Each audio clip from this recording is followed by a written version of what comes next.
May na-develop na buyers from US and Europe. Workaholic naman to eh. That's why may nangyayari sa buhay. Kaya umaasenso. Kababaeng tao, napaka-successful. Dahil may direksyon at determinasyon. Eh ikaw, lousy. O ano, so first hand witness ka na ngayon. Sa ano? Kung paano enjoy na enjoy yung daddy na kapunin ako. Siniseryoso mo naman. Para namang di mo kilala tatay mo, Carino lang yun. Emmy, hindi nakakasanayan yung hiyain ka ng pamilya mo sa harapan ng ibang tao. Dapat kasi enteng, pasok sa isang tenga, labas sa kabila. Ano ka ba? Masa tayo punta ngayon? Hatid mo na lang ako sa bahay, may meeting ako. Sabado ngayon, magtatrabaho ka? Eh, may papasukin akong bago negosyo. Ano? Di ka ba nakontento sa Christmas balls mo?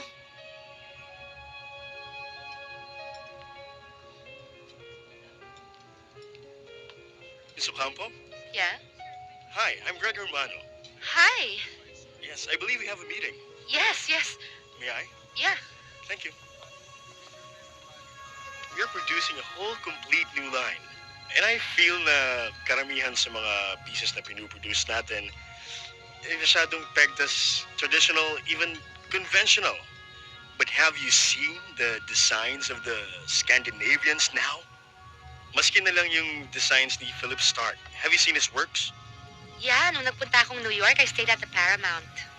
Why can't we do the same things here? I mean, like, for instance, let's take jazz, music, Yeah. okay? Like the Japanese.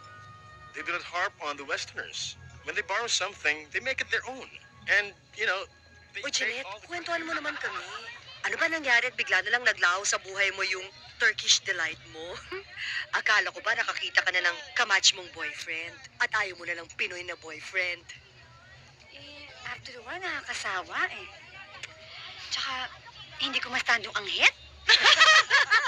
Tingnan mo to. Bakit ka ganyan? Pag nakuha mo yung gusto mo sa isang lalaki, basta tinatapong mo na lang at tinetsapuera mo sila. Ginagamit mo lang katawan.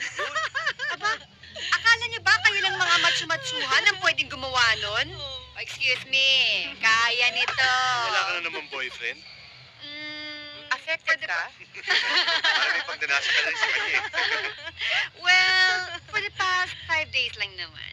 Asus, kaya pala gabi-gabi nakatambay ka sa Mars.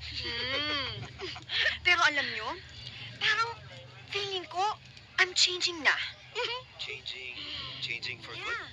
Sana, feeling ko, nag-enjoy na rin ako sa mga mature na mga lalaki. Ano pala yung mga gurang? Hindi mo?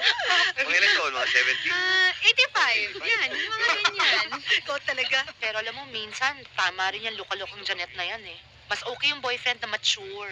Asus, para naman di mo kilala yung si Janet na yan. Hindi po matanda ang hinahanap niyan. Mayamang matanda. Eh kasi naman, yung mga ka-age natin, hindi ako makarelate. Kundi basketball pinag-uusapan, kotse. Basta kababawan. O bakit? Meron ka ba din date na mature? Napapag-usapan lang po. Tsaka late ka na naman ha. Tanong Amy? kasi ng tanong. Hindi ako late. Maaga lang kayong dumating. Ano ka? Oo, tupis pa nga eh. We've been in operations for a little over 2 years now. And nagpa-participate din kami sa mga gift and toy